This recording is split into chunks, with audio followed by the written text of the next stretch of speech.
The bane of my existence, you are. I was just wondering if you're even going to show up for the show. I thought about quitting. I was like, you know what? I've had it. This show's dumb. I'm never doing it again. Hey, watch him with Dan and Tony. Hey, watch him with Dan and Tony. It's like watching, yeah. Welcome to Hate Watching with Dan and Tony. I'm Dan. I'm Tony. And on this show, we challenge ourselves to watch movies. Things that are meant to be enjoyable by the masses. I mean, listen, people like this movie that we're about to talk about. People do not like this movie. Wait, are you sure Rotten Tomatoes has it differently? Are you telling me Rotten Tomatoes is a lie? No. Well, we're going to talk. The movie we're talking about, the movie that we both watched. We both watched all 2 hours. That's what I told Dan. 2 hours and 59 minutes. Well, it doesn't matter. It's a lot. You watched the beginning and you watched more of it. So once you watch the beginning and you watch more of it, I watched 9 minutes and I was like, all right, I get the movie. I'm done. And you could have done that. The movie we're talking about, that we will be talking about, is called Beau is Afraid. And if you like what we do here, like and subscribe. There we go. Wow, Happy New Year, everybody. Dan's putting the plug up front. We're off to a great start. So I chose that we should watch Beau is Afraid. Ari Aster's new passion project, the project that he's, that was his first movie that he came up with, and it's been percolating in his head for so many years, and now he was able, he's able to use the cachet of making the one stupid Midsommar. Hereditary? Somar. Not Midsummer, Midsommar. Midsommar. And Hereditary. He made those 2 movies, and everybody loved him, and everybody's like, you're the greatest Ari Aster, you gotta make your passion project. And he made his passion project, and it went over like a lead balloon. This movie's on all the top 10 lists and top 20 lists I've looked at. No one talks about this movie. You were just saying it did well on Rotten Tomatoes. And it has like a 67 and 71. Yeah, I got it pulled up right here. It is. Oh, you nailed it. 67, 71. Yeah, you did it. The interesting thing about that 71 regular people's score is it's only from 250 plus. I do see. Well, same with the reviews. The reviews are pretty low too. And why is that? And get this. This is super interesting. Okay. The last review that Rotten Tomatoes had on it was in July. When was it released? It doesn't matter. I mean, okay. That's not. I mean, sometime this year. It doesn't matter. What matters is no one has reviewed that movie from July till December. Yeah. All right. So the release date was April. Yeah. So April, May, June, July. That's And then streaming, it came out June 13th. So that was probably the second round of people seeing it who were like, "Well, I'm not gonna pay to see this." Yep. So about a month of people watched it, and then no one else watched it. So, well, if you read I read a lot of reviews because I was like, how does this have 71%? I don't understand it. A lot of the people, even on this and on Reddit, which I also frequented and is a very dangerous place. Good. A lot of them were like, I love this movie, but I can't recommend it to anybody else because it's so bizarre. And I was like, they will hate me. It's not a word of mouth kind of movie. It's not going to grow. I just have to read a couple of the reviews that I did, Paul, that I copied off. Yeah. Definitely makes you feel like you're on drugs. Recommend watching on drugs. And if you're not on drugs, please be on drugs. This movie is what would happen if anxiety took LSD. No, that's actually pretty accurate, I think. And here's the best one of all. Oh my God, it's very small. Yeah, blow it up. This is, some of these are from the middle of reviews. Watching this film, I felt like I was back in film school with my fellow students, thinking about every wacky idea we came up with was a deep and every wacky idea that we came up with was deep and meaningful, and that we were true artists. That's what this movie was. Yeah, sure.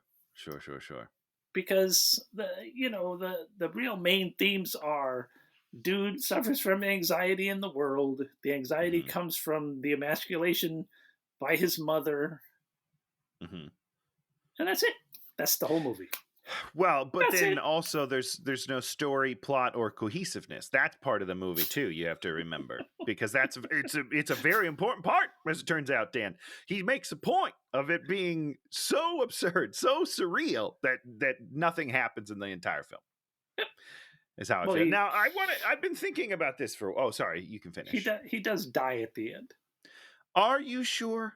I mean, well, okay, that's another one of the things that people talk about is like, maybe at this point is when he gets knocked unconscious, then the rest of the thing is a dream, or this is the dream. We only have the text, right? That's all we Yeah. have. At the end of the movie, he dies. Do we know that this character lives or dies? We don't know that this character is a character. It's made up in a movie. It's not real. This character can't Yeah. die. It's just it's a story. So Sure. we are told at the end of the story that the character dies. Essentially, he flips over in a boat. But and here's drowns but or nothing something. that has come before it is trustworthy. In the No, story, in the text no, itself, nothing that happened before it is real or trustworthy. So no. I can't trust that either, which just leaves me 3 hours of just being like, why is this still happening? Why am I It's watching just, this movie? What's happening? And but it's nothing's pretty, happening. but it's pretty good looking. It's a beautiful. Here's what I'll say. It's a beautiful movie. It's Yeah, wonderful to look at. It is wonderfully acted. I mean, yeah. Joaquin, just I don't know what he's doing, but whatever it is, it's great. Like he's really good. Everyone's great. Everyone's great. It's nonsense. It's gobbledygook. It's but on purpose. That's so the difference I think between this and every other movie we've done up until now. It's all those people trying to make a cohesive movie and they failed. Right? This Ari was like, nah, I don't want it to make any sense. I want it. So here's my problem with, and this is where I'm going to get people are going to disagree with me. I don't like art, Dan. I don't like it. I don't like, I don't, especially surrealism. Oh God, in like paintings, any, I hate it. I hate something that is purposefully open for interpretation, and I understand that people love that, and that's what makes it. Oh, that makes it so we can talk about it, and we have all these theories and thoughts. I don't care. Tell me a story. I come to the movie, this is personally, I'm not saying that Mhm. you can't like these things. Me personally, I want a story told to me that I can either relate to or enjoy or laugh at something. I need a story. This isn't a story. This is a guy having ostensibly a mental breakdown for 3 hours. I watched it and I felt like I was having a mental breakdown. Like 45 minutes in and I thought I was going insane. I can't. I hate it. Are you mad at me, Dan? Be honest. Are No. you mad at me? Well, I said to Shan, I was told her we did this movie, and she's like, "You gotta do that to him more." And I'm like, "No, I only get about one a year where I can Yeah. really If this happens stick too the knife often, in." we won't be friends, okay? Because there's only so much torture I can take. Yeah, This is far worse than what was it? Forbidden Planet. Fantastic Planet. Fantastic Planet's Fantastic Planet. a really good movie compared to this movie, in my opinion. 100%. Because it was a movie. There's a lot of weird shit. There's a lot of weird druggy shit that happened in that movie, but things kind of went in a direction and Sure. and There was a things, relative story. Yeah, and I mean that's the thing about this movie is it's dressed as a movie, because Yeah. it goes through its different parts, and each part Mhm. sort of has a beginning, a middle, and an end. It's just that you get to the. It's interesting. I was reading a thing about. Do you remember this writer O. Henry? Nah. Gift of the Magi. Did you ever read that one? I don't think I did. Basically, it's a man and a woman, and they buy each other Christmas gifts, and the woman has like cut off her hair to buy him something. Buy him like a top hat, and he's like sold his suit to buy her like hair clips for her beautiful hair. So they both like sacrifice the thing that they love for the person they love, and it's at the end you go like, oh my god, we're surprised. Oh, and I didn't see that coming. Yeah. Right. And now every story we have is structured around I didn't see that coming. I've been watching Reacher, right? Yeah. And I'm like, when they introduced the third dude in there, I was like, oh, this has to be the dude that's going to betray them. Yeah. And then you keep watching it, and you're like, no, he's I not going to guess not. betray them. I guess it's not him. Okay. because we're built in to expect, Yeah. one of the four characters you spend the whole path with is going to betray them. Yeah. Did you watch Rebel Moon? I have not. We have not watched it yet. Okay. I'm lobbying for tonight because Saturday night's movie night, Dan. Oh, okay. But that we expect there to be some betrayal or something where we go, oh, that's why he said, don't put the canary out of the water because and then we know it's him explaining why he did everything he did. Sure. Dr. Yue. I don't know what the point of what I just said was. But this movie doesn't ever add up to anything. You get to the end and you're like, I guess he died. I guess. I'm not sure he died. He could have just fallen asleep. I don't know. Could be anything because nothing's real. Nothing's real. Nothing matters in this movie. All right, well, let's talk. So listen, this is a 3-hour film, a 3-hour epic. Yep. Our shows generally run 90 minutes. I would say to 2 hours. I would say both of our things, us and this movie, are about an hour too long. So let's power through this 3-hour ball in like 45 minutes. What do you say, Dan? I say yes. I say one last thing I wanted to say is he keeps saying it's a comedy, and some people have watched it and think it's very hilarious, and there are parts of it that are very funny. And I think about this, like, what if you recast and didn't have Joaquin Phoenix, but you had like a Mr. Bean or Josh Gad or some character that you would laugh at all of these terrible things happening to him. Would that have been a movie that made sense to you? I don't know if it would have made sense, but I do think I would have laughed more. So here's my thing with this being a comedy is Joaquin plays it so earnestly and he feels everything, which is amazing. Like, again, like the depth that he pulls is incredible, but that's not funny to me. Because the whole time I'm just like, fuck, worse. Everything's worse. I can't laugh at this guy because he isn't a folly. Like, he's truly feeling these things. So then I'm feeling some of them. And then I quit eventually because it was just too much and I gave up. But I don't laugh when bad things happen to this guy because he's not funny. He's sad. He's broken. He's a broken man. It's not fun. I think it would have been, I would be interested to see that one time as well, because I'm not seeing this movie more than twice. I don't believe it's a comedy because it doesn't work as comedy works. I believe it is a satire. Okay. And it's a satire that's played as a horror movie. Well, yeah, then I agree. I mean, so I haven't seen either of those two gems that he did before this. I have not seen. Oh, you haven't seen either one? Okay. I haven't. So I never wanted to see Hereditary. That looks like a horrible movie. And if you like it, that's great. It's not for me. I know it's not for me. I'm not even going to bother with it because I'll just hate my life. Similar to how I felt last night. And Midsommar is on my list of things to watch. However, I haven't watched it because I know how much I would hate Hereditary. And I fear that even though I think it looks interesting, it will not be. And I don't know. I just don't know. So I haven't done it yet. Midsommar's totally worth watching. Okay, yeah. The problem with it is, and it's the same big problem with this movie is, and also my issues with that other stupid movie, the Michael Fassbender Hitman movie, is that they make these movies and they put all these Easter eggs in there. This movie was packed with these Easter eggs. Like at the end we learn that the area that he was living in was orchestrated by his mom as a punishment for doing bad corporate stuff, and she actually owned the building that he lived in. And we don't exactly learn that, but we see like this one image. Not just the building, by the way, it's the neighborhood. The neighborhood, It's a whole neighborhood, which I don't even...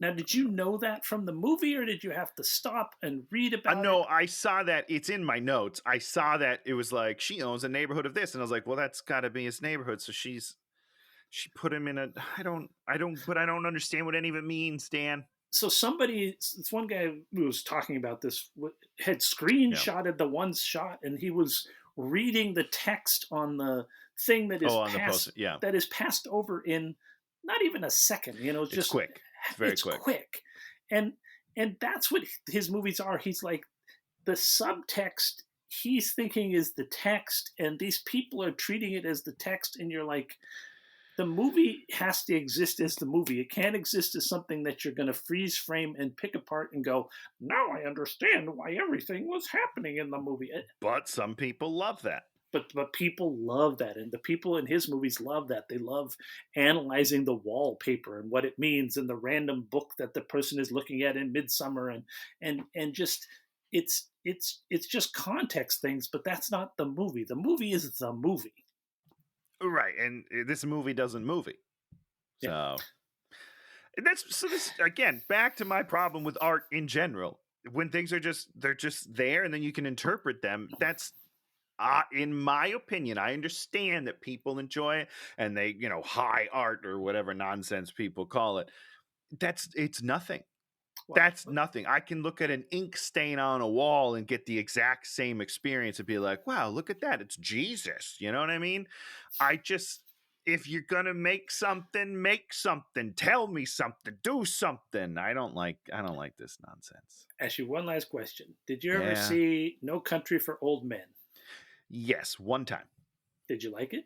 I tolerated it. I can't say that I enjoyed it. Yeah. But I was like, this is a well-made film. Good for you guys. I will never watch it again.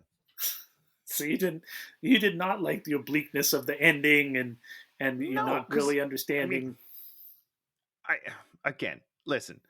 So also, you know what? This also brings back Inception to me. This is Inception, like just that last frame of Inception where the thing's spinning or whatever, and they're like, "Oh, what an ending! Fuck you." That's a terrible ending to a movie. I just watched your movie for 2.5 hours. You're not going to tell me what the fuck's going on. I will punch you in the face. That's how I feel about it. Anything that does that, I'm frustrated with. I don't want to spend months, days later, looking up theories online and posting with my friends and talking about all these things it could mean. I don't care. I don't want to deal with that. That's not interesting to me. But if it's interesting to you, that's great. That's great. Have fun. Enjoy your life of nonsense. Boom. We start off with him being born. Here we go. Yeah, what a way to start a movie, by the way. He gets born. Okay. We get born, Dan. It's not just Beau. We are Beau. So that's right away. This sets like the tone for the movie where it's like, okay, so we're in, as far as I can tell, again, it could mean a million things. To me, the way I see this movie is we're in his head. So nothing's real.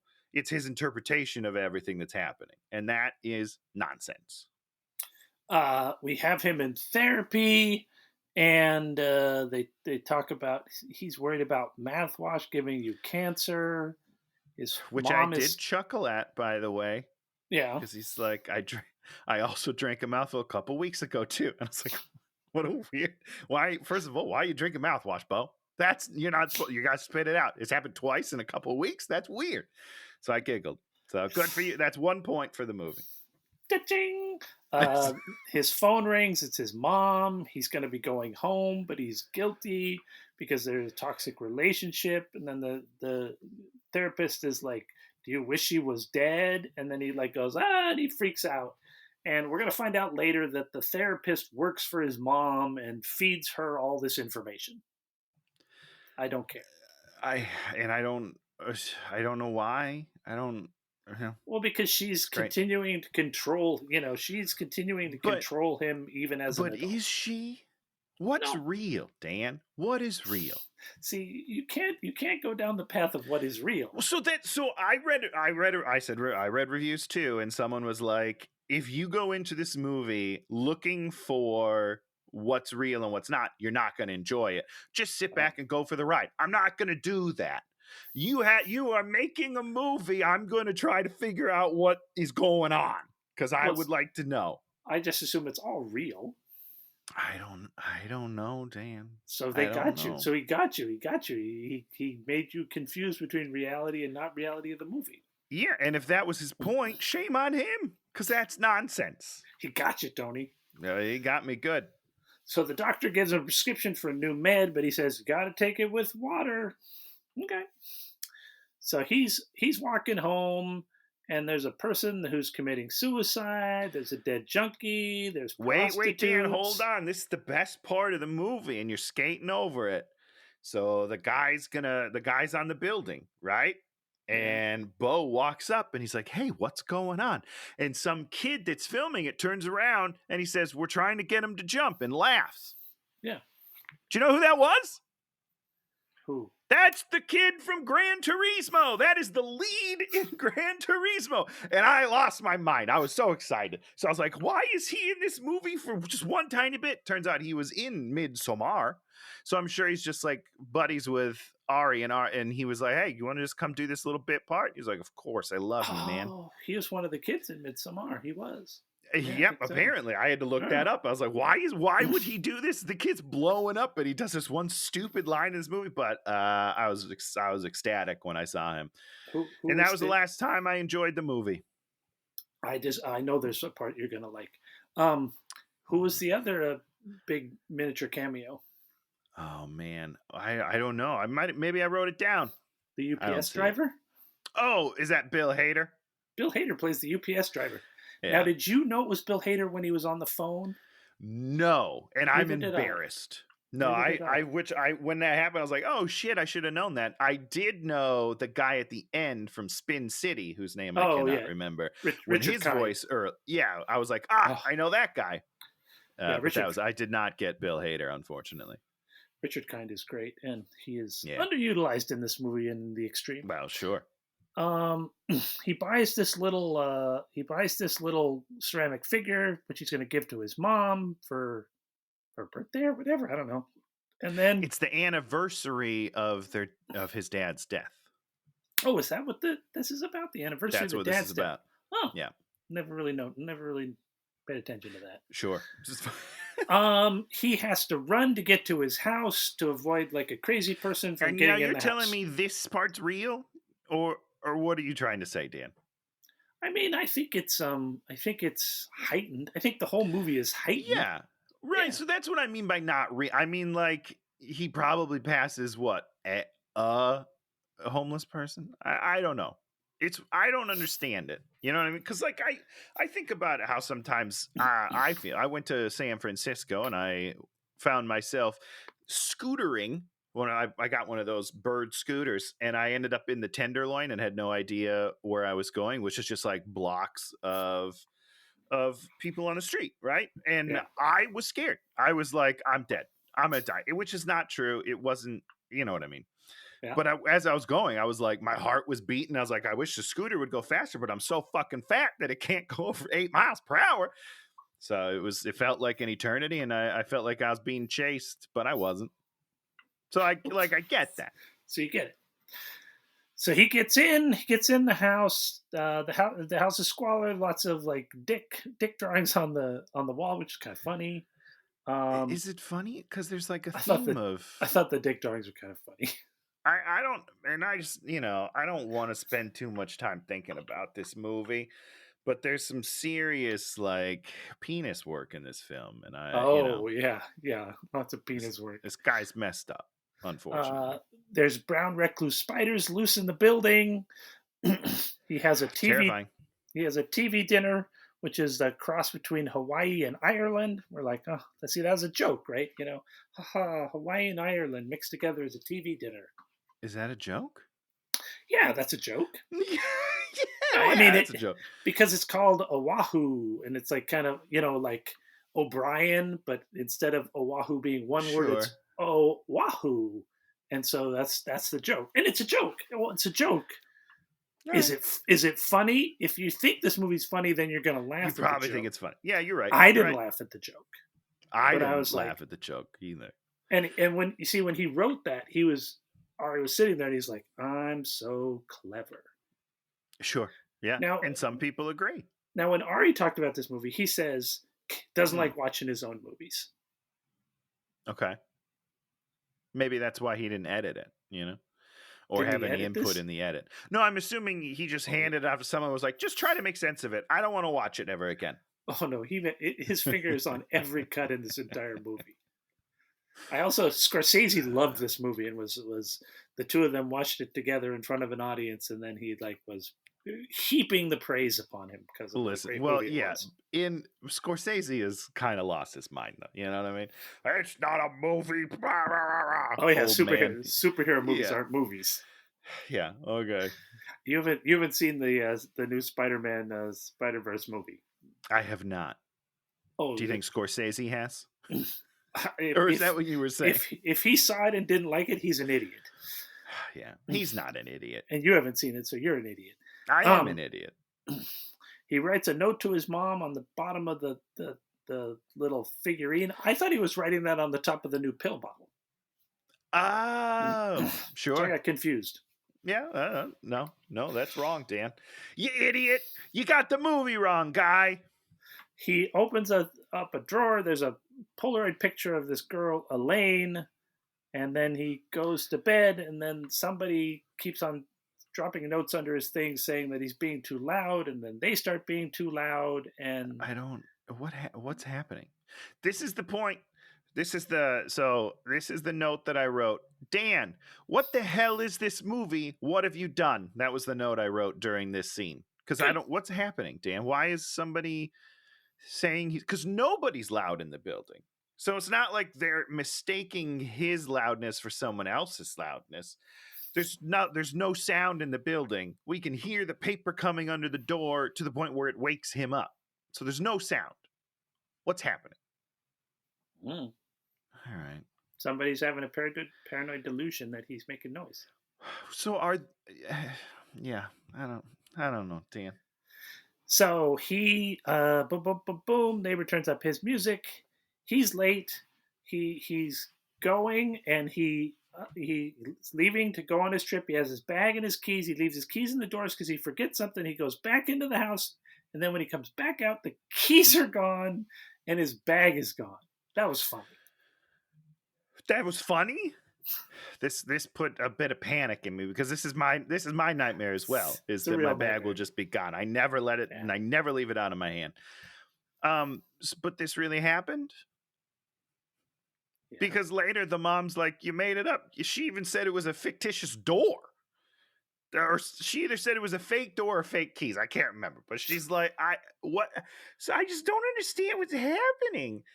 But you think someone really jacked his stuff even though no one was in the hallways? Sure. That's not an answer. Showed us. Sure. That's the movie showed us. The movie shows us nonsense the whole time. No, the movie never. I mean, truthfully, the movie doesn't ever show us nonsense. It just shows us a bunch of stuff. No, it shouldn't ever show us nonsense. I would argue this entire movie is nonsense. That's why I do not enjoy it. But you see, one of the other stories that Ari Aster said this was like is the Trial by Franz Kafka. Did you ever read The Trial by Franz Kafka? No, listen, all these people talk about Kafka. I don't care. I'm not gonna read it. Well, in Kafka, what happens is in the trial, he gets accused of stuff, but they never tell him what he's accused of, and so he can't fight against it, and he gets drawn into tribunals, and just like all this bad stuff happens to him, and it's just everything's kind of arbitrary, and you're just like, what we want in our lives. And that's one of the problems with this movie is it doesn't ever feel like a dream, right? Sure, yeah. Because of the concreteness of everything. We never go like, oh, this is a dream and he's in a fucked up world and he's got to sort it out. Well, the truth is, this is just what anxiety is like because you had anxiety when he lost his keys, didn't you? Yeah, I didn't. No, I'm not saying that it doesn't do what he... All I read was like he's like, I want this to make people feel feelings. That was one of the quotes from Aster that I read. And he wanted you to feel things. He wants you to feel feelings, and I was like, yeah, I do that, but that doesn't make me like your movie. I get it. Yeah, I felt anxious for 3 hours because it was just the whole time. That's not fun. That's not interesting. That's not a movie. That makes me want to slap you in the face.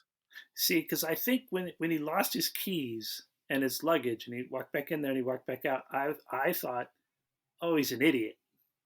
And then I don't care what happens to him. No. I really, at that point, I didn't care anything. I was like, you're an idiot. You did You're that an to idiot. you did that to yourself. You Why can't do would you that. leave those in the door? Why would you What do that? But especially you're, in the neighborhood we just saw you walk through, real yeah, or not? Like you would, and I don't know if he would do that because he is. no, he I don't wouldn't. know. He wouldn't. No, no, This you guy's wouldn't do that. paranoid of everything. He would Hmm. never leave. He would Hmm. close it. He would even lock the door again just to go back to get the pill bottle and come back, Hmm. unlock it, and Because that's how you really work when you have anxieties. You're yeah, trapped in your anxiety, and he sort of has anxiety, but it's more like he's more like a pity party than he is anxiety, right? yeah, And at a certain point, I like didn't care. I was like, yeah, I don't yeah. care about you at all, and so I'm not going to feel anxiety. Yeah, I'm going to feel anxiety for a few of the situations. For the most part, you're an idiot. Yeah, for sure. And I will say, until he gets to the house, I was with him. I was full Really? of anxiety, and I was like, "Whoa, oh, man, this movie's messed up. What's going on?" And then when we got to that house, it was too much, and I was just like, "I'm shutting down. I'm shutting down, and I'm no longer enjoying this at all." Kind of like how he shut down. Kind of, yeah, but that's probably not a good move. It's almost like Ari's making you feel things. Like I said, does he make me feel things? Sure. Are they He good succeeded. things? No.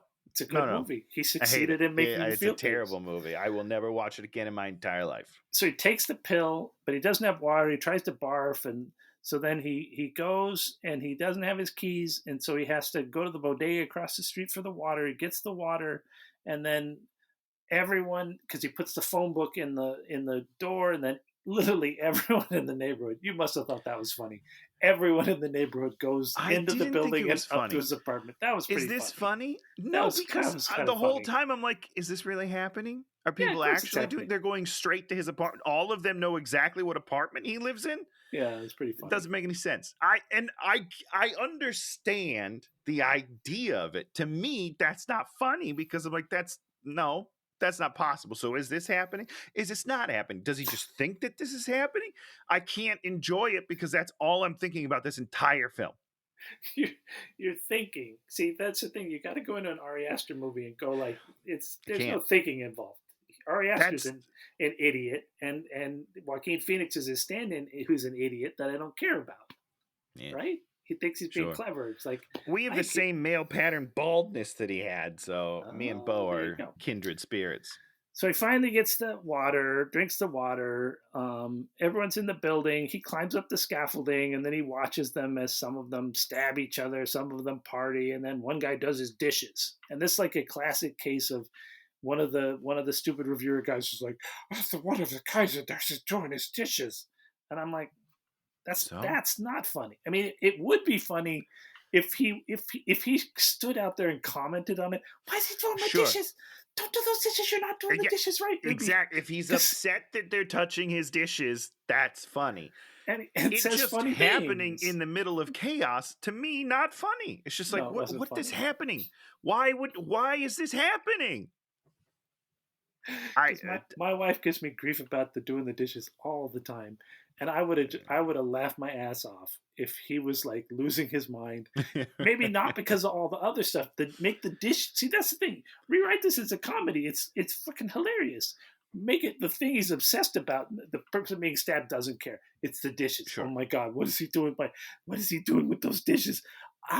He's using the wrong sponge. That's the sponge that smells bad. I'm dying here. Right. Yeah. That's not what happens, Dan. That's not what happens. It's not. That's not this movie. Wakes up in the morning. There's a guy working on the scaffolding. Doesn't notice that he's sitting there. That's what I'm saying. Yeah, because that's not possible. What's happening isn't possible, Dan. It's not. He doesn't wake him up. He doesn't be like, "Hey, buddy, get off of my work." How did the guy get up to the scaffolding? I guess they just climb. I don't know. You've never worked on a scaffolding, have you, Tony? I'm afraid of heights, Dan. So I've been on a ladder. I feel like that's the same type of height. I've been on many scaffoldings. You climb up on a scaffolding. Wait, were you a painter? Did you used to paint houses? No, I used to do art installation, and we'd have to get scaffolding sometimes. Oh, actually, that makes sense. I lived in the real world, Tony. I didn't live in the soft cultured world that you lived in, where you probably should have. It was pretty nice. Suburb Tony. Now, where this Hey, go? don't Where's knock the this? suburbs, man. This is Suburbs are going. great. This is going to be our longest episode because we're not even halfway You're right. through. I'm going to stop talking in general because I hate it. So let's go. Okay, so the dude wakes him up. He goes over there. The tattoo man, I think, is dead. There's graffiti. Yeah, he's been like stabbed and he's dead on the floor, but They- that doesn't seem to matter. I thought you weren't going to talk. You're right. Sorry. Keep going. They left on his blender. He starts a bath. I'm like, why is he starting a bath? The computer still works. That's weird. Oh, because it's got something in it. I didn't even know what it was, but He tries calling his mom. The UPS guy picks up the phone. We find out that a chandelier has fallen and killed the mom. I think this is supposed to be like funny though, right? I don't know. No, I didn't think it was. I was just kind of Are stupid. you sure? was Because I feel like the whatever. way that Bill is playing it, I think it's supposed to be funny because Joaquin is like, "What? It's not." Oh, no, Something happens where he's like, "Why are you saying it's my mom?" And Bill is like, "I didn't say it's your mom. You said it's your mom. Yeah, I just answered the phone." I feel Yeah. like that exchange, they think it's funny, but maybe I'm wrong. They should have made it like a "Who's on first" thing. Right? I thought that's what they were kind of doing. I was just like, "Why? This doesn't make any sense. Your mom's dead, bro. Take it seriously." Now, did you know his mom wasn't dead? I mean, Dan, I assume everything that happens is not happening. So you I thought the mom assumed was she probably wasn't alive. dead. Oh, I okay. figured he wasn't even talking to anybody on the phone. He just thinks that that's what's happening. That's how I was looking at it. Now let's psychoanalyze all of this. See, I'm a trusting. It doesn't make any sense. I watch a movie and I'm completely trusting. They tell me the mom is dead. I'm like, she's dead. She's absolutely dead. And then when she comes back to life, I'm like, oh wow, she wasn't dead. You tricked me. But you, Tony, you're not like that, are you? Not with this movie. I don't know. Dan, I didn't believe anything that happened in this movie. I don't know. I shut down. There's nothing because I can't trust anything in the movie because it's all nonsense. So I would never fall. I couldn't fall for that because I don't believe that anything's happening. Interesting. I don't know what to tell you. Okay, he drops the phone. The bath is overflowing. He gets in the bath and calls his therapist, gets the answering machine, and then he looks up, and there, like in like the sort of space above the tub, there's a guy wedged in there, like Wolverine did when he was attacking the Hellfire Club. If you remember that reference, I do. Greatest scene, one of the greatest comic moments of all time. I should pull that comic out after this and read that story again. I love it. What a story. So he's up there, and Joaquin's in the bath naked, and then the guy has the brown recluse on his head because we set up the brown recluse. See, all the jokes are set up beforehand, so we go, oh, those are jokes. The brown recluse. So the brown recluse bites him, and he falls, and then the two of them twirl around in the bath, and then Joaquin freaks out. He runs out on the street, and then there's like a naked guy stabbing killer that's on the loose that they told us was on the loose. Yeah, on the news they talked about it, and they said that he stabs them in the neck and guts, and he's been identified him as a circumcised something. That was the news broadcast. So Joaquin runs down the street, and then there's a cop, and then the cop pulls his gun because he thinks Joaquin is the stabber because he's holding the ceramic figure of the angel. He drops the angel breaks. Yep, it breaks, Dan. Then he runs away from the thing. Then the stabber gets him, stabs him, and eventually stabs him in the hand too. And then he gets hit by a truck. End of part 1. Yeah. What? Also, I mean, this angel statue breaks, Dan. Yeah. But then he has it again later in the movie. Yeah, because Grace picks it up and glues it back together. Is that what happened? Yeah, she says that. Oh, okay. You weren't listening. I must not have been paying attention. What game were you playing on your phone, Tony? I wasn't playing. I was playing a game where I was like, how much longer is in this movie? Let me count the minutes here. So, it's sort of clever that you end him on the street and a cop almost shoots him. That was some anxiety. Sure. But I don't know that I'd have run out of the building naked. I wouldn't have done that. I mean, it seems like he won the battle in the tub, so I don't really understand what he's upset about. And once you got out of the tub, he was bit by a brown recluse. He's going to die. So Oh yeah, he's gonna seize pretty quickly. I think that venom moves through you pretty quick. does it really? I think so. I don't. Let me look it up while you talk about You this look it up. bullshit. So I mean, it was kind of interesting, because the cop was like macking on a girl, a prostitute, like out on the street, and he pulls the gun, and you're like, oh, it was, I don't know, it's kind of dumb. Kind of. Huh. Dude on the ceiling. Well, Dan, bites from a brown recluse almost never result in death. So I guess you do have to run out naked. He's not dead. Should have known that. Okay, he has a flashback to the beach at night. His mom. Oh, then there's this whole thing where the mom is mad at him because she wants to take off his clothes and give him a bath when he's like a teenager, or not a teenager, like a pubescent kid, youth. Yeah. Prepubescent youth, and a lot of the people online are like, "Oh, the mom sexually abused him." I don't think she sexually. Do you think she sexually abused him? I don't think so. No, I think she was just very controlling. I don't think. I mean, listen, I don't know. She did at one point when they were on vacation. She was sleeping in the same bed with him. Yeah, that's weird. That is weird? Like in the same bed on vacation. Yeah, that was kind of weird. I mean, they were fully clothed, right? I don't know, Dan. They were they were sleeping in bed. It was night. Sure, but they were clothed. I'm just saying they weren't like, it wasn't like they were naked and doing it. I don't know. Yeah. Just weird. I don't know, but his mom.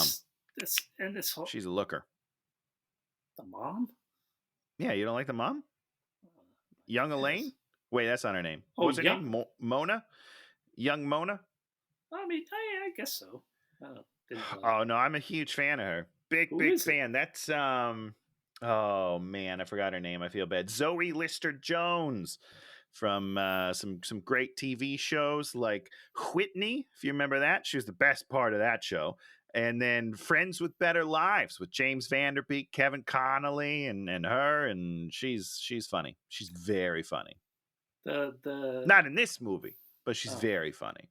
Okay, so you're into her. So if that was enjoyable for you, awesome. You were like, oh, she's cool. She's very cool. Well, she might have raped her own child. I didn't even, that never even crossed my mind while I was watching it, but that may be because I don't have any of that sort of trauma, so that didn't trigger anything in me, I guess, and maybe I'm dumb. So he wakes up. He's very injured, but he's all bandaged up. It seems like it's a hospital, but it's not a hospital. He's actually in a suburban home. He's in a teenage girl's room, and in comes Amy Ryan as Grace, and then her husband is Roger, who's played by, what's his name? Nathan Lane. I love Amy Ryan. Amy Ryan is just... I love them both. I love them both too. But Amy Ryan, since her first big role in The Wire, everything I've ever seen her in, I love her. And so I'm like, I'm going to enjoy this section because Amy Ryan's going to be doing her thing. And then Nathan Lane's going to be doing his thing. And Joaquin Phoenix is just going to be dragging the energy down. Yeah, that is what he does. I don't want to talk about this movie anymore, Dan. I don't understand what's happening. Okay, this family has lost a kid in war, and so what they're bringing in surrogate kids to control and try to fill that void, right? And but so they work for the mom. Yeah, I mean, just Nathan Lane is on the picture. All those people that make up the mom's picture at the end, Lane is in there. Yeah, you have to ignore that. What do you mean ignore it? Because that happens later. You have to ignore that. But I'm just trying to figure out what's going on in the movie. I can't ignore things. See, the thing about this movie is you have to go into it and go like, oh, I'm enjoying this aspect of it. I know that the whole isn't going to add up to anything. So when he tries to act like it adds up to something, I'm going to ignore that. No, Dan, no. Shame on you. It has to. It all has to make sense. So it's sort of a misery thing. They put a tracker on him. Okay. Yeah. And then they ignored their teenage daughter. Why? We don't know. Because she's named after you. Her name is Tony. Yeah, with an I. Excuse me. It's Toni. Okay, that's not my name. So they're sort of replacing their children with these other people. And there's also this guy Jeeves who lives in a trailer outside, who's like a vet who's got vet problems. Okay, I guess. I guess so. Why are they ignoring their own daughter? I don't understand it. because she's a girl. Is that what it is? Yeah, pretty much. Okay. And she's rebellious. Well, sure. He calls and ends up with Dr. Cohen, who's Richard Kind, and he's like, "You got to come back because we can't put her in the ground until you come back." And you're like, "Okay." I was confused. Is this the point where he calls him doctor something, and then Yeah, the his guy name's goes, Dr. "I'm not a Cohen. doctor. I'm a lawyer." I don't. Is that a joke? I don't know why they said that because he is a Okay. doctor. He says his doctorate. I don't know. That is a good point. And I did sort of flag that when he said that. I was like, huh? I don't understand it. But I didn't write it down because it was dumb. So it's a 6-hour drive. He can't fly. And then he's like, "Oh," Nathan Lane's like, "I'll take you tomorrow." And Nathan Lane's always like, "Yay, buddy," and "Chief." And, big. It was very, very funny. It He's was so very funny good. because he doesn't do it naturally. Like he's putting weird pauses before his like colloquialism. It was brilliant. I enjoyed him a great deal. Yeah. I didn't understand what was happening, but I really enjoyed his performance a lot. Yeah. And then he also gives everybody lots of pills, keeps everybody properly medicated because that's his way of control. Boom, boom, boom. Did we meet the daughter? Yeah, we met the daughter. She's so. I just want to talk about this scene. Which one? Where we meet her. They're at the table. The three of them are at the table. Yeah. The mom and dad, and then Beau. Yeah. And they're saying grace, but the late Amy, what's her name? Amy? Is that what we said? Tony? No, the mom. What's her real name? Grace. Oh, Amy Ryan. Amy Ryan, yeah. So Grace is looking almost directly down the lens of the camera. Okay. And there's like this weird 5-second where she is just death staring almost right into my soul. Nobody's saying anything, and it was the most uncomfortable I've been in a movie in a long, long time. Why? Because she's looking right at me. She's looking at me, Dan, and it was very off-putting. And then they just turn and finish Grace, and I don't understand what the message of that was. It was very strange. So eye contact means something to you. It has to, because you're not supposed to do it. That's not a normal filming convention where they look at me, because she was looking at me. I had to teach myself eye contact as an adult. Really? Yeah. What is that? Like you didn't do it as a kid? Yeah. All right. How's that working out for you? Pretty good? Well, it's a fiction. You got to realize that. What do you mean? What? Well, it doesn't mean anything. Well, I mean, it means something in a movie when they're looking directly down the lens. See, it didn't mean anything to me when she was looking at me. I was like, I guess it just was very unsettling to me. It looks as if she was looking out the screen into my soul, and I was like, "What's happening?" Wow, she knows something. She knows your guilt, Tony. She might. She's good. Okay, so yes, Tony's on the couch eating pills. Tony says something to Jeeves in the morning. Nathan Lane's like, "It's you and me, buddy."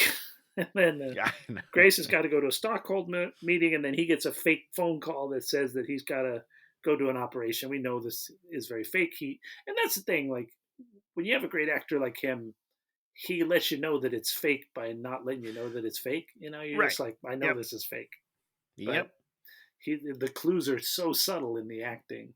You're like, oh, this guy's fucking glorious. And whenever I don't remember exactly, when he's like, I moved all my surgeries to tomorrow, but if I move them all back, we could probably get off tomorrow. Like, it's the way that he does this like up and down roller coaster with his motions it's really nice. And it's all fictional because he's already worked out exactly what he's going to say. Yeah, it's brilliant. That's like a lot of layers. Yeah, it's really good stuff. So basically, everybody leaves. We see he watches TV. We see that Bill Hader played the UPS guy. We see that Parker Posey, who's the adult Elaine, who was his childhood crush, is now an adult, but also works for his mom. This is like your classic why this movie's dumb is because if she works for his mom, then she knows who he is, and then she knows where he is, and then she could contact him, and probably would if there was any reason to her, or he could then Yeah. contact her, or Something. they don't give you the explanations onto the basic bits of information that is a person's life, because Beau doesn't have a job, doesn't have friends, doesn't have interests, doesn't have an Yep. existence, and so Yep. and that's why I never felt anything for him when even Yeah. when he's crying, I could care less because he's an empty vessel that's Yeah, just 100%. moved around, but it's an empty vessel that acts like it's not an empty vessel. So Mhm. who cares?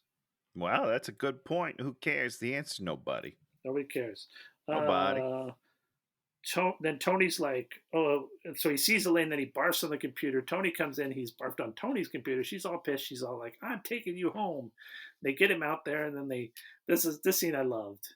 It's her and this other like total mean girls, and they like Yeah. force him to like smoke this big drug cigarette. And he's Yeah. like, no, I don't want to do it. And they're like, you gotta do it. And then they're filming him. They're just like, they're doing what I would do to this guy. They're just fucking with him. You're a bad guy, Dan. You're a bad guy. Yeah, it's hilarious. It's not hilarious. It's sad. They're taking advantage of this poor broken man. As they should. No, they shouldn't. Someone should take care of him. Did you really feel like someone should take care of this guy? Well, you shouldn't mess with him. That's not good. That's he's it's not funny though. It's not fun. I didn't find it funny. I didn't like it. So you couldn't imagine yourself in that. I can imagine myself in that situation. I'd be like, you'd say things to you'd have to.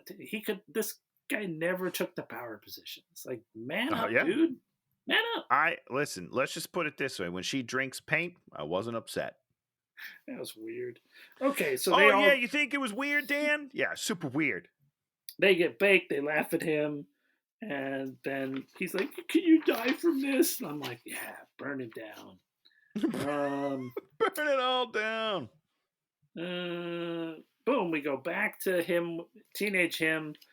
Elaine shows up and's like, there's a dead man in the pool. And they go out there and she's like, take a picture of me in front of the dead man. And then that's the thing that he has later. What's happened? Why would you? What kind of a kid wants a picture with a dead body in the background? Every kid. No, Dan, not every kid. I would not have wanted that. Stand by me, baby. Oh. Right? Stand by me. I mean, that's Stand by me. I mean, you're not wrong. Stand by me. Yeah, stand by me. You're just gonna keep saying it. This is a Stand by me. Stand by me. Stand by me. He's referencing Stand by Me, and it just shows you how dumb this movie is. Because Stand by Me, great movie. It is great, really good. Mom psychoanalyzes attraction to the girl. They sleep in the same bed, and she's like, you could match her. And then he sneaks out, and they go to a buffet, and there's bugs in the chocolate fountain. That was weird. I didn't like that. Because I think that's his anxiety again. I don't think there's really bugs in the chocolate, Dan. I think that's his mind being like, this chocolate fountain that's outside is dirty and full of stuff, and there's probably flies in it, and then there's a ton of flies in it.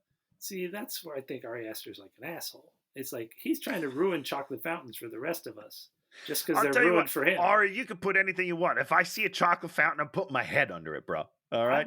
I've never gotten to experience a chocolate fountain. Oh, Dan, no, you're missing out. Never Get a little piece of pineapple on a stick. Just cover it in milk chocolate. Oh, bro.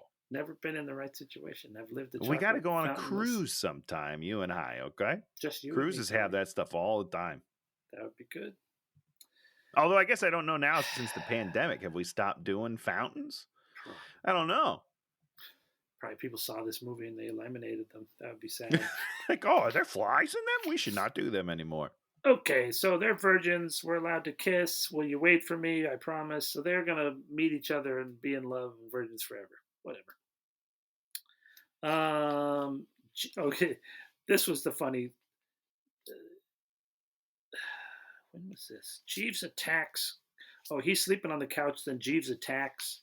And then he runs away and he runs outside, and then Nathan Lane has to hit him with all these hypos to slow Jeeves down, and then Jeeves falls down. He has all these hypos sticking in the back of him. That was funny. That was funny. See, I didn't find it funny. I don't know. I was just like, comic, that's it was absurd. pretty messed up. It is absurd. You're absolutely Yeah. right. And I'm just it's too there's nothing that is there's no baseline in the movie. So absurd things aren't funny because they don't have the normal things to bounce off of. Everything's just up here at a 10. And when that happens, I just don't find it funny. You need to have a roller coaster for me to be like, oh no, that one's funny. I am confused because the daughter came in first in this scene, right? This is the scene where he's on the couch. Could be. The daughter like came in and was like yelling about not playing by the Oh, rules or something. Because he's supposed to be sleeping in her bed, and so she's pissed off at him. She's going to be pissed off at him no matter what he does, I think is what the subtext is. All It didn't work. It didn't make any sense. All right. Yeah, it was dumb. So boom, Nathan Lane, we're going to have a barbecue before you leave. Grace like gives him a napkin that says turn on channel 78. He turns it on and he sees the surveillance. They're surveilling him, but he can also fast forward. So he fast forwards through the movie. Yep. That was weird. That was dumb.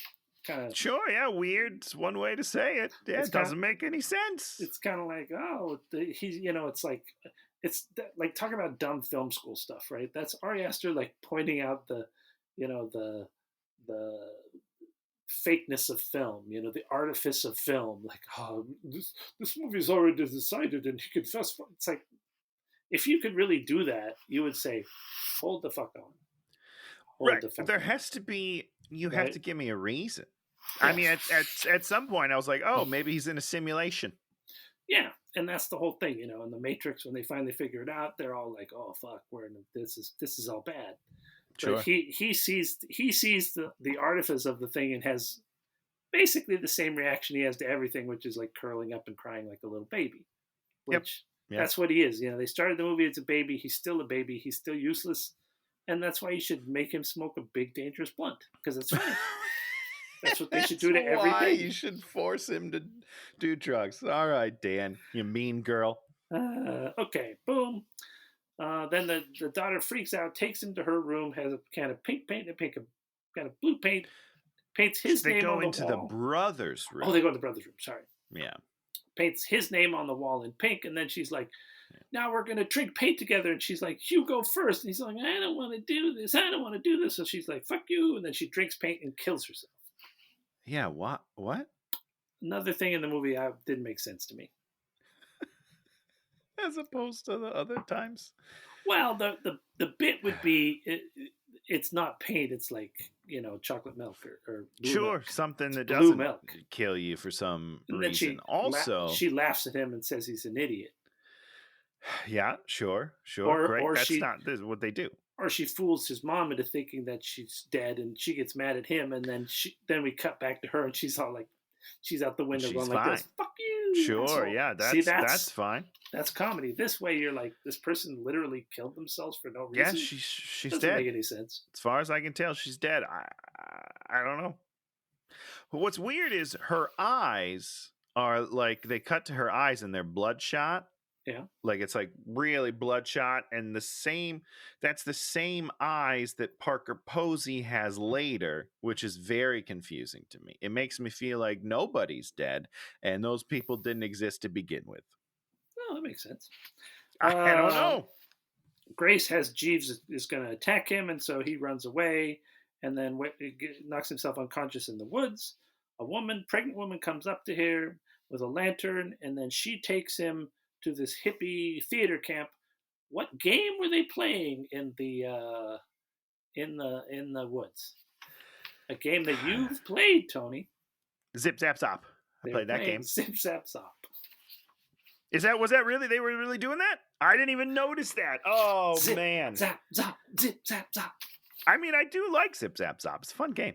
So it was an improv game. Yeah. So this was the part that was really dumb.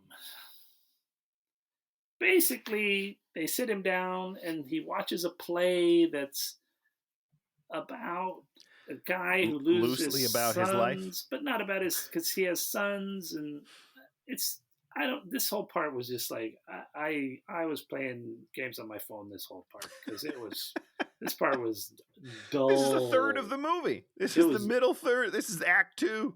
Dull.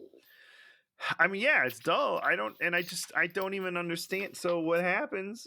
Oh, you can say it. I don't understand.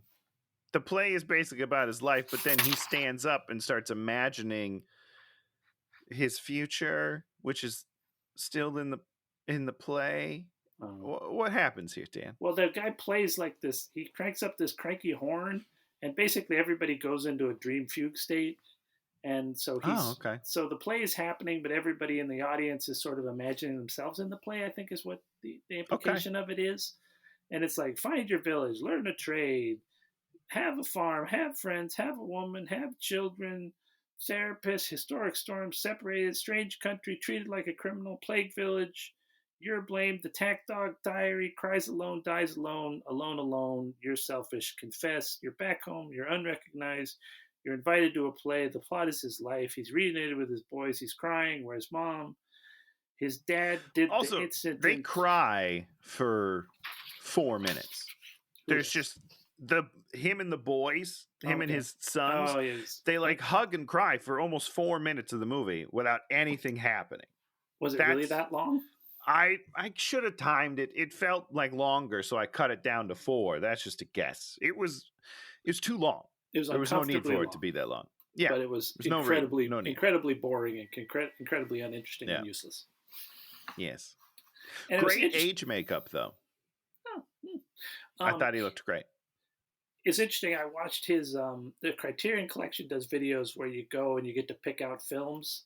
So Okay. I like sort of half watched that, And he picked out the films of Karel Zeman, who's like a Czechoslovakian director that I like, that made these movies that were science fiction movies, like Jules Verne movies, but he did the special effects make them look like old woodcuts.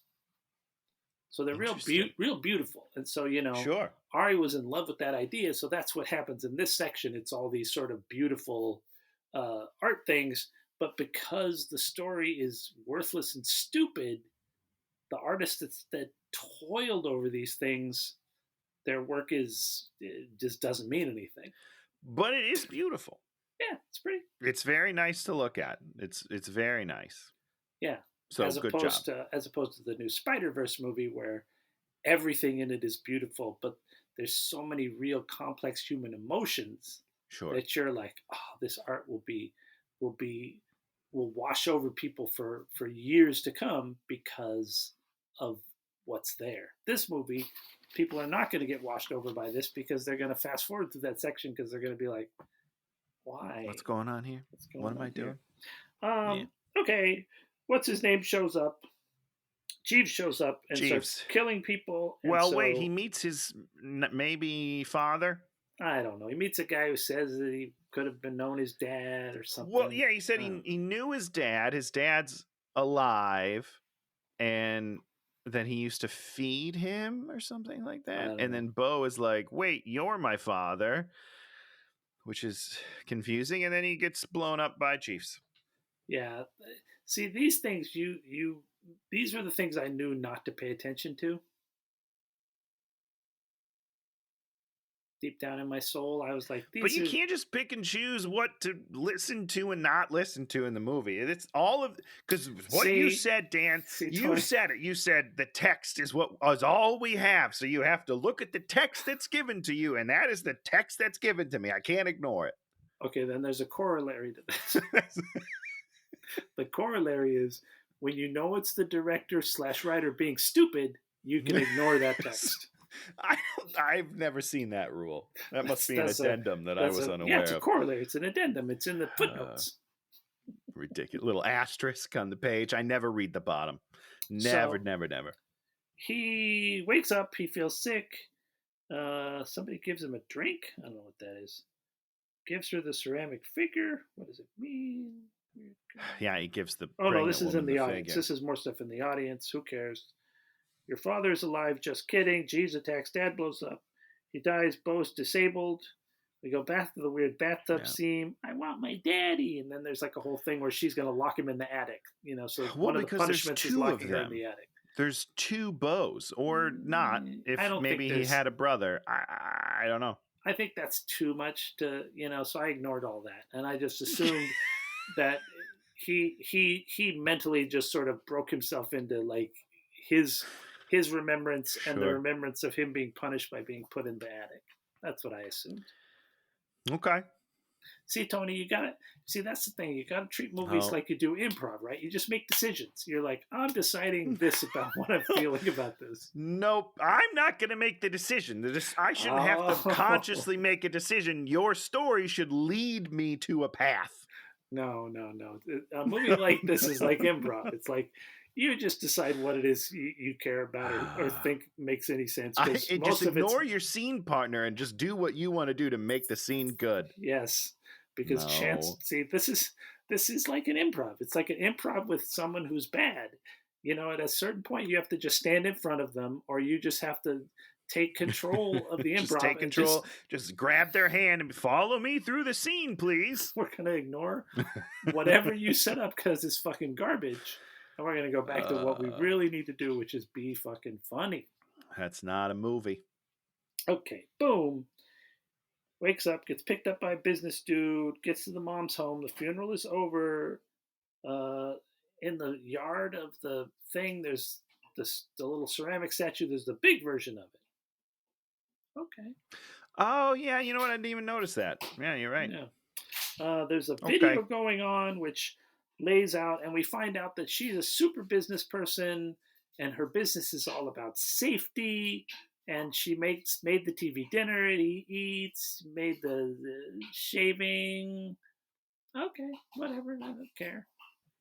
Yeah, I don't. Yeah, I don't even get it. There's a comical headless body in the casket.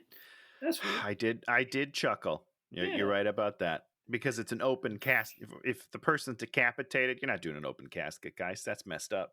Now, I also watched a whole video of directors on directors with Milos Yorgorios and Ari, and Milos just did the Frankenstein movie with what's her name from the Nathan Fielder show.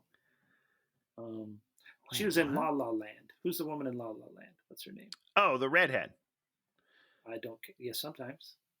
Gwen. She from Superbad. No. Right? La La Land. Hold on. It's Ryan Gosling and and Emma Stone. Emma Stone. Yeah, she's from Superbad. She's she's Jonah's girl. Yeah, she's really? Jonah's girl in Superbad. She's in Spider-Man. So she's in Andrew Garfield. She's in the new Frankenstein movie. She plays Frankenstein's monster. I didn't know there was a new Frankenstein movie. Yeah, how did I miss that? It's the guy that did the Favorite and did the Lobster. Milos Yorganos. I mean, I believe you. I just didn't know this was a thing. And so the two of them were talking, and then I think it was that interview. Maybe it was another interview. I watched a number of interviews with Ari Aster. Sure. Yeah, I guess so. And then they're all like, "Oh, how did you get that Mariah Carey song?" And I guess that's the song in this. I guess. Yeah, that's the song during the sex scene. I think that's one of my only like real chuckles left in the movie. Oh, so that's not this song. So there's another. Oh, this is like a 70s Yes, that's song. later. Okay. Yeah. Boom, boom, boom. Beau was in the ad campaigns. And then Parker Posey shows up on the doorstep. She's playing adult Elaine. And then she says, he's like, "It's me, Beau." And then she's like, "Oh my God, it is you." And then, "I used to work with your mom until last week." And you're like, what does that mean? That meant something. I don't know what it means, because then when he asks the mom, it's like, "Hey, she used to work for you?" And the mom's like, "I don't think so." Yeah, it was like a setup for something that maybe it was like the one thing they cut out of the movie. No, he didn't cut anything out of this movie, Dan. There's no way there's anything on the cutting room floor. So he kisses her. She kisses him back. She's drunk. They go to the bedroom. And she's like, "The dragon's lair." She's like, "Go get ready." And he goes to the bathroom and comes back out. And she's all like, "No, go take off your clothes." And then he comes back out. And then they have sex. He thinks, because the mom programmed this into him, that if he ever has sex with someone, he's going to die. Well, if he ever finishes, he'll die. Which is why, that like with a woman or just at all? They definitely push the with a woman, but I believe deep in my soul, it's just finishing. I don't think he's ever finished. See, I just Not ignored that that. we need to talk about that too much, but That's another thing I just ignored. I was like, sure, that's sure. just that's like Ari Aster like No, doing a stupid thing. here's what I will say is a Yeah. lot of the people on the Reddits really enjoyed this scene. They thought it was really funny. Funny? Why is it funny? Yes, because he thinks he's gonna he genuinely thinks he's gonna die. Yeah. However, he plays it so earnestly Yeah. that I don't find it funny, because it would be funny he'd be like, no, please stop, please, like, he's saying that and I'm just feeling like, oh god, this poor guy's going through some shit right now. And then after he finishes, he has this moment where he's like, I really thought I was gonna die. That's a funny line to me, but I did not laugh at it. See, I guess my problem was like I knew he wasn't going to die, and so I was like, I didn't care because I was like, if Sure. I was like, if he was going to die, that's fucking hilarious. If they killed him right there, I'd have been like 10 out of 10. I love this movie. Sure. Well, listen, that's also, that's the dream, right? So good for you, Beau. So instead, she dies. Sort of. Right. She turns into a rock. She turns into like stone. I don't understand. She's like a freeze frame. And then the Right, mom but- shows up, and the mom's like, "I was watching the whole time." And then two people come in there and carry the body off, which I thought was kind of Right. funny. Sure, it's funny. I don't understand it, Dan. Well, it's a continuation of this whole thing being a drama, right? Yeah. Because she's just like this one more prop. Because I guess that's the whole thing. The whole thing is everything is supposedly the mom staging his existence to keep him safe. Right. So then maybe my this whole question is, there it is. That's the whole movie. The whole movie is like that world's stupidest movie, the Truman Show. That's what this is. you don't like the Truman Show? hate I like the Truman Show a lot better than I like this movie. I'll tell you that. I mean, I'd rather watch the Truman Show again before this movie, but I think the Truman Show is a terrible movie. Yeah, I mean that's fine. So is she a robot? Doesn't matter. It does matter. It absolutely matters. It 100% matters. Because she was very much alive, and then all of a sudden she froze, and then was dead, and then she was just dead. She turned into, what is she, a sex doll? And he just thought she was alive this whole time? Probably. What's happening? Someone has to tell me what's happening, because it doesn't. If it's the mom doing everything, it doesn't make sense, because that's not a thing that could happen. What just happened couldn't happen. See, Tony, that's what this movie's about. It's about teaching you that you have to make your own decisions, and you can't. Nope, I can't make a decision because none of them make sense. There are parts of the movie where if it's in Beau's head, it makes sense, but then there are other parts where if it's the mom, it makes sense. So now I'm like, is it somehow both? Like the mom is doing some things, but also some things is it's just the movie is gobbledygook. Okay. Okay. All right. Mom shows up, strips the bed, they carry off the woman, and then this is the part I liked. He's like, I knew you weren't dead because the hands were not her hands, they were the hands of the woman who really raised him, which was the housekeeper, who we just see for 1 second, and we find out that she volunteered, and so he's like, how much did you pay her? And then she's like, I gave her like an astronomical sum, so none of her family ever has to work again. Which it's interesting moral conundrum right there. Oh yeah, it is? How so? Well, no, I mean, Tony, would you kill yourself basically so that? No. Wow, look at you. There's no reason you'd ever kill yourself. To save me, you wouldn't kill yourself. To save me, Dan Goodsell. I like you a lot, Dan. I really like you a lot. I'm going to try to save you a different way. You're going to Spider-Man it? You're going to have both ways? Is that what you're going to do? I'm going to try. I'm going to do my best. Wow. So good luck to you. I'm rooting for you. Wow, listen, gosh. But I'm not. Maybe if I had kids. You know what I mean? That might be, but I don't have kids, so I'm not totally sure. Not your wife? I love her dearly. Dearly. Not your mom? I think the closest would be my nephews. Wow, Tony. That might be a tough call. That's a tough call. That's not even like a go for it. One nephew, it's a no. Two nephews, it's a yeah. Then I'll do it. Well, we'll see. We'll see what the situation's all about. Well, you gonna kill yourself, Dan? I like myself. I like living. Ari Aster has you figured out. Okay. So now we just get now it's just like grievous. What's the word? Grievance central, right? The Ah, yes, of mom's course. just like, you never loved me. You always push me aside. You got me bad birthday presents. Ah, me. Yeah, It was I don't terrible. That care. this part was terrible. You're I just don't like, care at I all. don't care. What about the painting of the grandma? What did you think of the painting of the That's the grandma? most terrifying painting I've ever seen. She is a scary looking woman. The therapist shows up, and we find out that the therapist works for her. And he's like, "Tell me the truth about Dad." And she's all like, "Okay, you're going to Hold the on. attic." I need to say something beforehand. Okay, The reason I know that this is a horror movie is because that therapist won't stop smiling. When he that's comes true. out, a Yeah, smile never leaves his face. I don't know very what's true. going on. I don't It's know if very true. that's in Beau's head Yeah. because this movie's nonsense, but it is very unsettling. He yes, that is how he looks for like 8 minutes straight on screen, and it is wild. Yeah. So he's like, she's like, "You're going to the attic." And so he goes up in the attic. I guess in the corner, he sees himself as an old man chained up, eating out of a Or his dog food brother, bowl, or his or his brother. twin brother. And then tell what else is up in the attic. The penis monster. I just I don't. It's so good when the Dan, penis monster shows up why? Why is it good? What is good about it?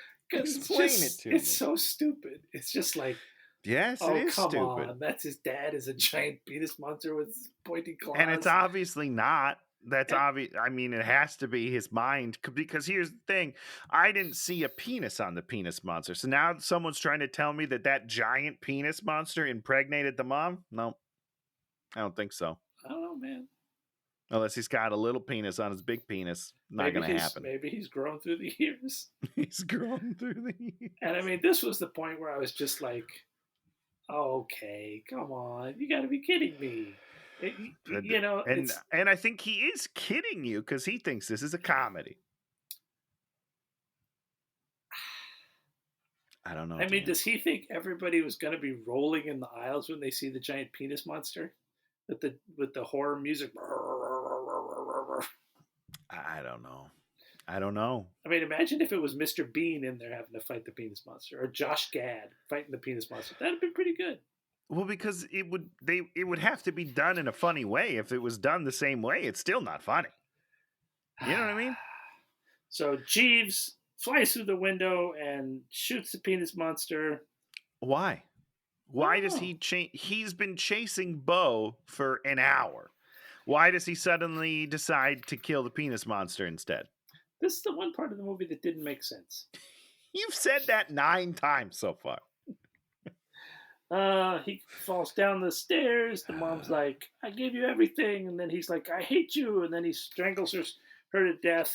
And then or he strangles her, and then we have like the glass table, like the setup glass table, and Yeah. you're just like, "Oh, she's going through that table." And so then we cut to the overhead shot, and she goes right through the table. Well, about a minute and a half later, like a minute and a half after I was like, "Oh, she's going through the table." Sometime. It's gotta be soon. I think we're almost. Oh, there she goes. See, that's the funny thing is, this would be like a great movie if he was just like fucking with all the people that loved his first two movies by doing stuff Sure. like that. But you know he's Sure. not doing that. You know Nope. he loves the glass table and he loves the penis monster. Yeah, he does. He loves the penis monster. He leaves. He finds a lake. He finds a motorboat. He goes through a tunnel. Inside, there's a coliseum. Richard Kind and his mom are there. They have to assess the subject's guilt. Then we do a trial for your life, and he let his friends like sniff his mom's panties and then steal them. I don't know. That was I so don't know. weird. And then the motor on the boat's like exploding. Because we never saw him have friends. No, that was what I found really interesting. I found that really incongruous, that it felt like a very lazy scene because like he doesn't have friends. So now Nope. you're giving him friends. It's like I don't now know. at this point in the movie, he's mysteriously generated friends. He should have had something with what's her name, the girl, should have been stuff with that. Sure, something with a lane. Yeah. Yeah. It wasn't. The motor explodes, the boat explodes, the boat topples, and then the trial is over, and then I guess everybody leaves. I couldn't really Yeah, see they them. walk out during the credits. Could you see them leaving? I couldn't really see. I was watching on I my don't know. small I know that I remember it being empty at one Yeah. like that not being empty and then being empty, but I don't remember everybody leaving. I think I was pretty mad at this point. and that was the end of the movie. Right. So is his mom dead? Yeah, she fell on the table. You think so? Because she Sure. was at the trial. It could have been another robot. A lot of robots. But you know who's not a robot? The caregiver that killed herself for it. That's a real person. Made for her family, which is not a thing Tony would do for all of us. I mean, listen, I'll think about it. If it's a lot of money and you're gonna be taken care of, I'll think about it for you, Dan. Think about me, Tony. Think about me. I'm thinking about it. I'm still not gonna do it. So, this movie was a slog. I mean, only the hyper Ari Aster fans can sit there with their eyes open looking at the screen the entire time and not really get bogged down in this movie. I mean, listen, we both knew from Jump Street that this wasn't my kind of movie. No. It did nothing to win me over or change my mind whatsoever. I disliked it cover to cover. If you like it, if it's your thing, that's cool, man. Don't talk to me about it. I don't want to have a conversation about it. It was interesting because like I said, I've watched a number of reviews of it, and there was this one where the guy's like, "Here's the basics." Spent 5 minutes, running through the 5 different locations he goes through, and then he just started going through it again, explaining everything again. Okay. You're just like, well, now you got to give us some insight. What's this really about? Other than, and I think it was like a satire on. It was supposed to be a satire as viewed through horror, right? And so, like, sure, drugs, drug company, the city, families, relationships, sex. I covered all the bases, and sure. I had this. It's like, what would it be like if you were afraid if the first time you had sex you were gonna die and that was your whole life? It's like, well, why don't you make that movie? That would be an interesting movie if you made this guy and he really existed in the space that he was trying, and that's enough to tackle. This movie thinks it's tackling all of those things and more, and really it's just slogging. What does the Nathan Lane character have to do with anything? I don't know. No, it doesn't really don't. Has to do with control and blah blah blah blah blah blah blah. Who cares? Not me. But if you care, that's great. Good for you. Good for you. Enjoy your movie. Good for you. Tony, tell us about something you liked this week. Well, I mean, we already talked about it. This new season of Reacher, I'm having a good time with it. I'm having a blast. And then the other thing I want to talk about is Disney Lorcana. Boy, is it fun. It's a game. Yeah, it's the new Disney trading card game, TCG, kind of like Magic the Gathering or Pokemon or Yu-Gi-Oh's. It's a delight. Played it with my nephew over Christmas break and my brother, and we had a blast. I'm excited. Kicked their asses? Nope. They kicked your asses? Did not.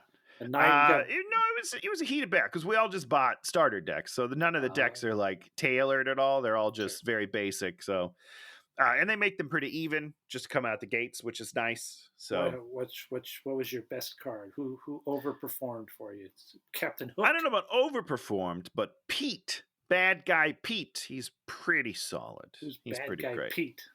Well, Pete is from Goof Troop. If you know, Pete's the Goofy's fat friend. Pete.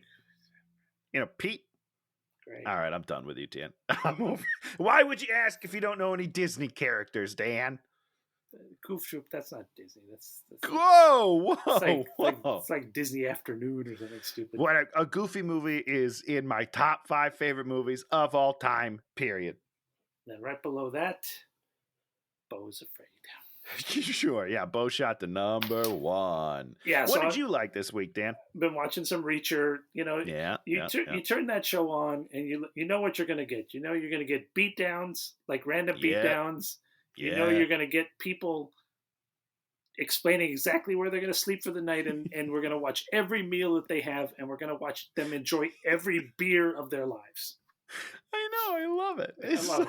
It's so good. stupid. They're like, we could have a lot more stuff happening, but we really want to see them go over documents in a diner. In for a like diner. Yeah, we 25 got to minutes. get to this diner. We haven't eaten in about 15 minutes. We got to get some food in here.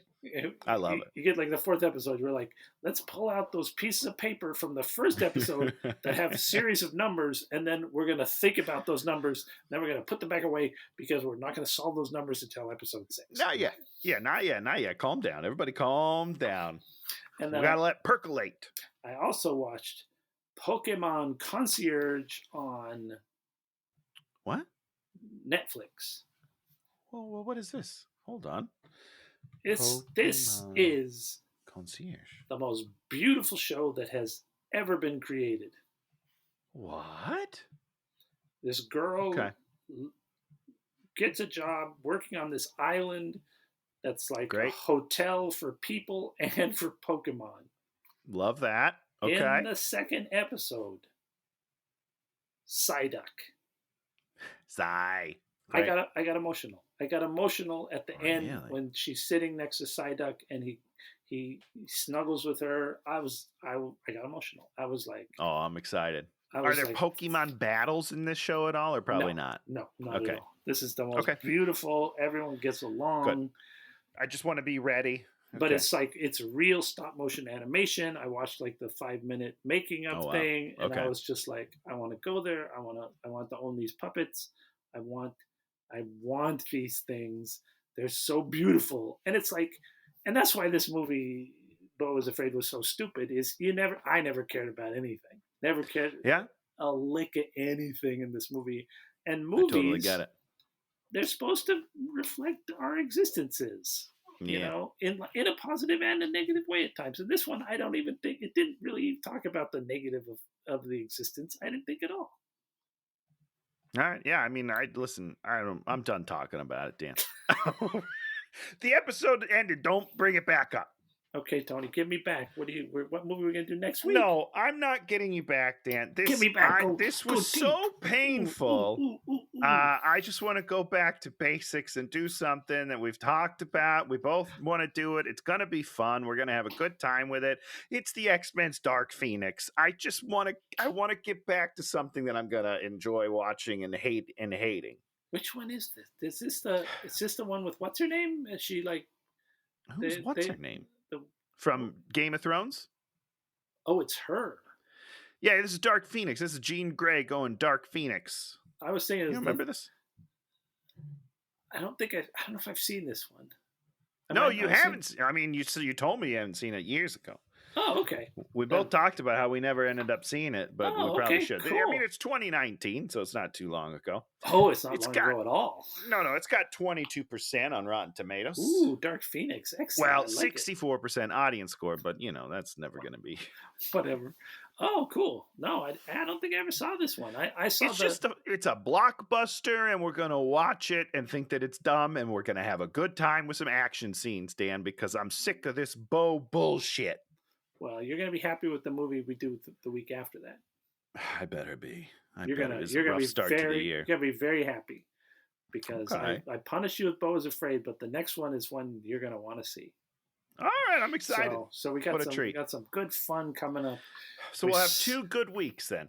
And this show wasn't very long. It's shorter than the movie, so that's good. I see that. I hope it's shorter than the movie because woof. Beau Was Afraid. I'm afraid of watching that movie again.